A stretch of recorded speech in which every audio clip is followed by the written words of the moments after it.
भारत का बजट सिर्फ टैक्स बढ़ा या महंगाई बढ़ी, इतनी सी बात नहीं है। कुछ बजट ऐसे भी रहे जिनके बाद देश का रास्ता ही बदल गया। कभी आजादी के बाद पहला बजट आया, कभी लाइसेंस राज वाला टैक्स सिस्टम हावी हुआ, कभी 1991 के बजट ने पूरी अर्थव्यवस्था का गियर बदल दिया और कभी 2020 में टैक्स देने का तरीका ही बदल गया। नमस्कार, मैं देवव्रत वाजपेयी। आज बजट विशेष में हम बात करेंगे भारत की उन ऐतिहासिक बजटों की जिन्होंने देश की दशा और दिशा दोनों बदल दी।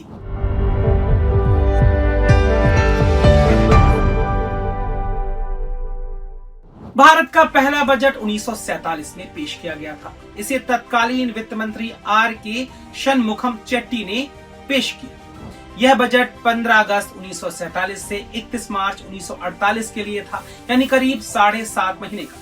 उस समय भारत नया नया आजाद हुआ था, इसलिए बजट बनाना अपने आप में बहुत बड़ा और ऐतिहासिक फैसला था। आज जो परंपरा फरवरी में बजट पेश करने की है, उसकी शुरुआत भी उसी दौर से मानी जाती है। यह बजट इसलिए बहुत जरूरी था क्योंकि देश का बंटवारा हो चुका था और पाकिस्तान से लाखों लोग भारत आ गए थे।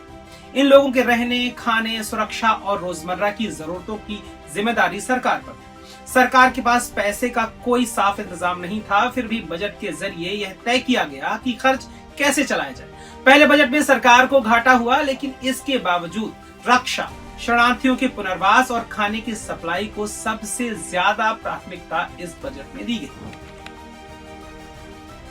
1951 का बजट उस समय के वित्त मंत्री जॉन मथाई ने पेश किया था। यह बजट आजाद भारत के शुरुआती और बहुत अहम बजटों में गिना जाता है। इस बजट की सबसे बड़ी बात यह थी कि इससे योजना आयोग बनाने का रास्ता साफ हुआ। इसका मतलब यह था कि अब देश का विकास बिना सोचे समझे नहीं होगा, बल्कि पूरी योजना और तय रास्ते के साथ होगा।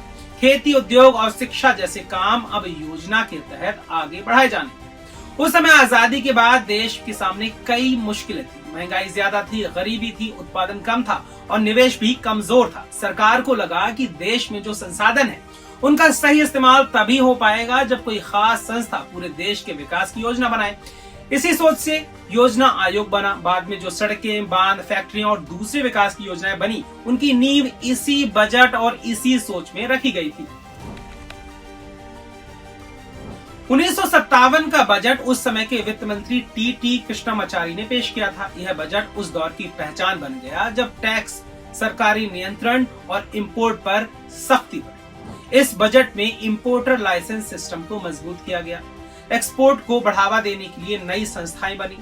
वेल्थ टैक्स शुरू हुआ और रेल टिकट तक पर टैक्स लगाया गया। एक्साइज ड्यूटी को बहुत ज्यादा बढ़ा दिया गया और इनकम टैक्स की दरें भी ऊपर गई। यही वह बजट था जिसमें पहली बार एक्टिव इनकम यानी सैलरी और बिजनेस से होने वाली कमाई और पैसिव इनकम यानी ब्याज और किराए की कमाई की परिभाषा तय की गई। सरकार ने यह कदम इसलिए उठाए क्योंकि देश के पास विदेशी मुद्रा कम पड़ रही थी। बाहर से खाने पीने का सामान ज्यादा मंगाया जा रहा था, जिससे चीजों के दाम बढ़ रहे थे। सरकार चाहती थी कि आयात कम हो, महंगाई काबू में रहे और देश की आर्थिक हालत बिगड़ने से बचे। 1968 का बजट तत्कालीन वित्त मंत्री मोरारजी देसाई ने पेश किया। यह बजट इसलिए याद किया जाता है क्योंकि इसमें आम लोगों और कारखानों को राहत देने की कोशिश की गई। पहले फैक्ट्री से सामान निकालने में बहुत ज्यादा झंझट होता था। एक्साइज अफसर गेट पर ही जांच करते थे, स्टाम्प लगाते थे, जिससे काम में देरी होती थी। सरकार ने यह नियम आसान कर दिया और सेल्फ असेसमेंट सिस्टम शुरू किया। इससे अफसरों का बोझ कम हुआ और कारखानों का काम भी तेज हो गया। नतीजा क्या हुआ कि फैक्ट्रियों में उत्पादन बढ़ गया और सामान जल्दी बाहर जाने लगा। 1973 का बजट वित्त मंत्री यशवंत राव चव्हाण ने पेश किया। इसमें सरकार ने बीमा कंपनियों, तांबे की कंपनियों और कोयला खदानों को अपने कब्जे में लेने का ऐलान किया। इसके लिए सरकार को बहुत पैसा खर्च करना पड़ा, जिससे बजट का घाटा बढ़ गया। सरकार का कहना था कि बिजली, सीमेंट और स्टील बनाने के लिए कोयला बहुत जरूरी है और अगर खदानें सरकार के पास होंगी तो मजदूरों का शोषण कम होगा। बाद में माना गया कि इससे कोयले का उत्पादन तो बढ़ा, लेकिन बाजार में मुकाबला खत्म हो गया और नई तकनीक आने में देर हो गई। 1986 का बजट वित्त मंत्री वीपी सिंह ने पेश किया। इसे मोड वैट यानी मॉडिफाइड वैट सिस्टम कहा गया। इसका मतलब था कि टैक्स सिर्फ तैयार सामान पर नहीं बल्कि कच्चे माल पर भी सही तरीके से जोड़ा जाए ताकि चीजें ज्यादा महंगी ना हो। इससे टैक्स का बोझ कम हुआ और दाम काबू में रहने लगे। इसके अगले साल 1987 में सरकार ने मिनिमम कॉर्पोरेट टैक्स लाने का फैसला किया, जिसे बाद में मैट कहा गया। इसका मकसद यह था कि जो कंपनियां अच्छा मुनाफा कमाने के बाद भी कानूनी रास्तों से टैक्स नहीं देती थी, उन्हें भी टैक्स देना पड़े। 1991 का ऐतिहासिक बजट वित्त मंत्री डॉक्टर मनमोहन सिंह ने पेश किया। यह बजट भारत की अर्थव्यवस्था के लिए एक बड़ा मोड़ था। इस बजट में लाइसेंस राज को धीरे धीरे खत्म करने की शुरुआत की गई। बड़े उद्योग देशी और विदेशी कंपनियों के लिए खोले गए, जिससे मुकाबला बढ़ा। बाहर से आने वाले सामान पर लगने वाला टैक्स कम किया गया और अर्थव्यवस्था को ज्यादा खुला बनाया गया। ये कदम इसलिए उठाने पड़े क्योंकि देश के पास विदेशी मुद्रा की बहुत कमी हो गई थी और आर्थिक हालत इतनी खराब थी कि सुधार के अलावा सरकार के पास कोई और रास्ता बचा ही नहीं था। 1999 का बजट तत्कालीन वित्त मंत्री यशवंत सिन्हा ने पेश किया, जिसे मिलेनियम बजट कहा गया। इस बजट की सबसे बड़ी बात यह थी कि पहली बार बजट शाम 5 बजे की जगह सुबह 11 बजे पेश किया गया।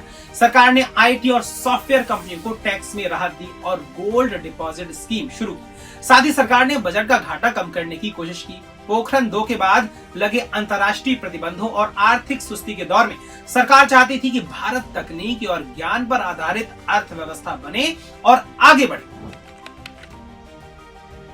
2008 का बजट वित्त मंत्री पी चिदम्बरम ने पेश किया। यह बजट यूपीए 1 सरकार का सबसे ज्यादा चर्चा में रहने वाला बजट था।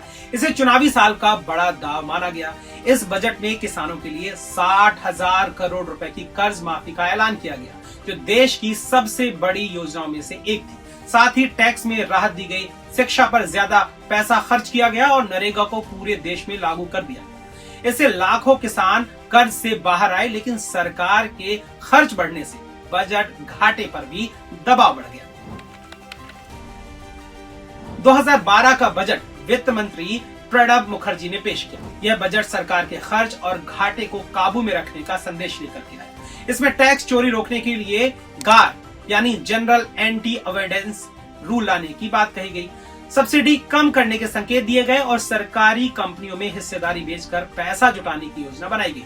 विदेशी निवेश को बढ़ाने की बात कही गई, लेकिन गार की घोषणा से विदेशी निवेशक घबरा गए और बाजार में नकारात्मक असर देखने को मिला। 2014 का बजट तत्कालीन वित्त मंत्री अरुण जेटली ने पेश किया। यह बजट पूर्ण बहुमत से बनी गैर कांग्रेसी सरकार का पहला बजट था। इस बजट में सड़कों, हाईवे, बिजली और शहरों के विकास पर खास ध्यान दिया। स्मार्ट सिटी बनाने की बात कही गई और इंफ्रास्ट्रक्चर को मजबूत करने पर जोर रहा। आम लोगों को राहत देते हुए इनकम टैक्स की छूट की सीमा बढ़ाई गई। एटीसी में निवेश की सीमा बढ़ी, बुजुर्गों को टैक्स में राहत मिली और होम लोन व पीपीएफ पर भी टैक्स छूट बढ़ाई गई।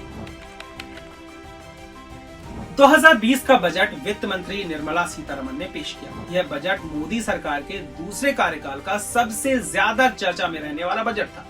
इस बजट में सरकार ने नया इनकम टैक्स सिस्टम पेश किया और लोगों को 2 विकल्प दिए। एक था पुराना टैक्स सिस्टम और दूसरा था नया और आसान टैक्स सिस्टम। इसके अलावा स्वास्थ्य, शिक्षा, सड़कों और छोटे कारोबारियों पर खास ध्यान इस बजट में दिया गया। तो ये थे भारत की वो ऐतिहासिक बजट जिन्होंने सिर्फ आंकड़े नहीं बल्कि देश का पूरा रास्ता बदल दिया। अगर वीडियो पसंद आया हो तो लाइक और शेयर करें और बजट से जुड़ी ऐसी ही जानकारी के लिए बिजनेस स्टैंडर्ड हिंदी को सब्सक्राइब करना बिल्कुल न भूलें।